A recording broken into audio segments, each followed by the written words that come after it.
वो कहते हैं कि आप कभी भी उसकी रोने की आवाज़ सुन सकते हैं। एशफोर्ड के छोटे से कस्बे में रोती हुई दुल्हन की कहानी बहुत मशहूर थी। यह एक ऐसी कहानी थी जो पीढ़ियों से चली आ रही थी। रात के खाने और कैंप फायर के दौरान फुसफुसाकर कही जाती थी और हर बार सुनने के साथ और भी गंभीर हो जाती थी। कहानी कुछ यूँ थी। दशकों पहले एलोरा नाम की एक युवा दुल्हन चर्च की बेदी पर इंतज़ार करती रह गई। उसका मंगेतर एडवर्ड कभी नहीं आया तो कुछ ने फुसफुसाते हुए कहा कि चर्च जाते समय एक दुखद दुर्घटना में उसकी मौत हो गई थी और उसका दिल टूट गया और अपमानित होकर वह अपनी शादी की पोशाक पहने हुए ही चर्च से भाग गई। कुछ दिनों बाद ब्लैकफुट ब्रिज के पास जंगल में उसका शव मिला। तब से उसे धुंध भरी रातों में धीरे धीरे रोते हुए पुल पर भटकते देखा गया है। जो भी उसके रास्ते में आता है वह कभी वापस नहीं लौटता, कम से कम ऐसा कहा जाता है। हालांकि ये सिर्फ एक कहानी थी। कम से कम लिली ने तो यही सोचा था। लिली के दोस्तों ने ही उसे ब्लैकफुट ब्रिज जाने की हिम्मत दी थी। वह कैंप फायर के पास बैठकर शराब पी रहे थे और भूत प्रेत की कहानियां सुना रहे थे। तभी किसी ने रोती हुई दुल्हन का जिक्र किया और बोला, मैं शर्त लगाता हूँ कि तुम उस पुल पर 5 मिनट भी नहीं टिक पाओगी। सैम ने आग की लपटों के ऊपर से मुस्कुराते हुए उसे चढ़ाते हुए कहा, अरे ये तो बस एक कहानी है। लिली ने आंखें घुमाते हुए कहा, भूत जैसी कोई चीज़ नहीं होती।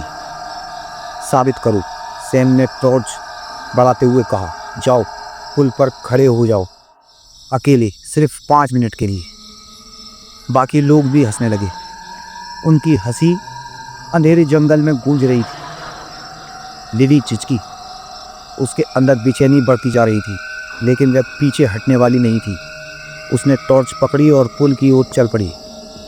ब्लैकवुड ब्रिज का रास्ता धुंध में डूबा हुआ था। जैसे जैसे वह पास आ रही थी, हवा और ठंडी होती जा रही थी। उसके कदम बजरी पर चपट रही थी। पुल पुराना और लकड़ी का था। उसके तख्ते उम्र के साथ घिसकर टेढ़े मेढ़े हो गए थे। नीचे का पानी कोरे में मुश्किल से दिखाई दे रहा था, लेकिन अब वह सुन सकती थी, धीमी और स्थिर, मानो दिल की धड़कन जैसी पानी की आवाज़। लिली पुल पर चढ़ी। उसके वजन से तख्ते चरमरा रहे थे। उसने टॉर्च की रोशनी आगे की तरफ घुमाई, लेकिन पुल का दूसरा किनारा नामुमकिन सा ही दिख रहा था। 5 मिनट, उसने खुद से बुदबुदाया, बहुत आसान है। लेकिन जैसे ही वह वहाँ खड़ी हुई, हवा भारी और ठंडी होती गई और फिर उसने वो आवाज़ सुनी, एक नरम धीमी सिसकी। लिली ठिठक गई। उसकी सांसें गले में अटक गईं। आवाज़ कहीं और से आ रही थी, उसकी टॉर्च की पहुँच से थोड़ी सी दूर। पहले तो यह धीमी थी, लगभग हवा जैसी, लेकिन हर गुजरते पल के साथ ये तेज होती जा रही थी। फिर आवाज़ आई, हेलो। उसने पुकारा। उसकी आवाज़ कांप रही थी। हेलो, उसने पुकारा। उसकी आवाज़ कांप रही थी। एक पल के लिए दुनिया खामोश हो गई और फिर पुल के दूर छोर पर परछाइयों से एक आकृति उभरी। एक औरत ने एक फटी हुई शादी की पोशाक पहनी हुई थी, जिसका सफ़ेद कपड़ा दागदार और फटा हुआ था। उसका घूंघट उसके चेहरे पर लटका हुआ था, जिससे उसका चेहरा छिप रहा था। लेकिन लिली फीते के पीछे खोखली धसी हुई आंखों की धुंधली रेखा देख सकती थी। दुल्हन आगे बढ़ी। उसकी चाल धीमी और सोची समझी थी।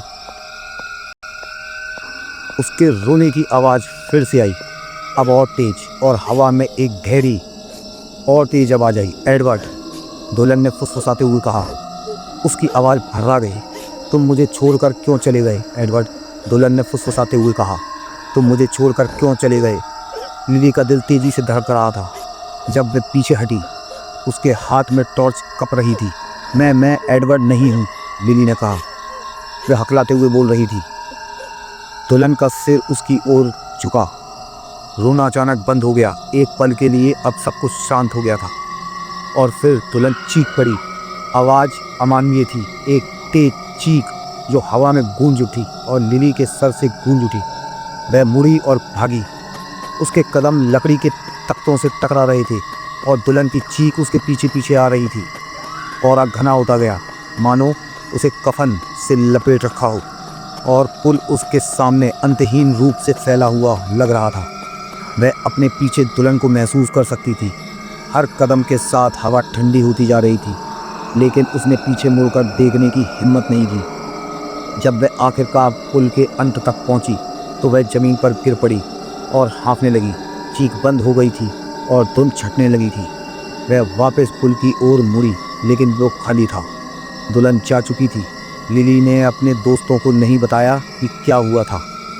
जब वह उसके इतनी जल्दी वापस भाग आने पर हंसी मजाक कर रहे थे तो वह मुस्कुराने की कोशिश करती और चुप रहती। लेकिन उस रात जब वह बिस्तर पर लेटी थी तो दुल्हन की खोखली आंखें और उसके रोने की आवाज़ की छवि उसके मन से निकल ही नहीं पा रही थी।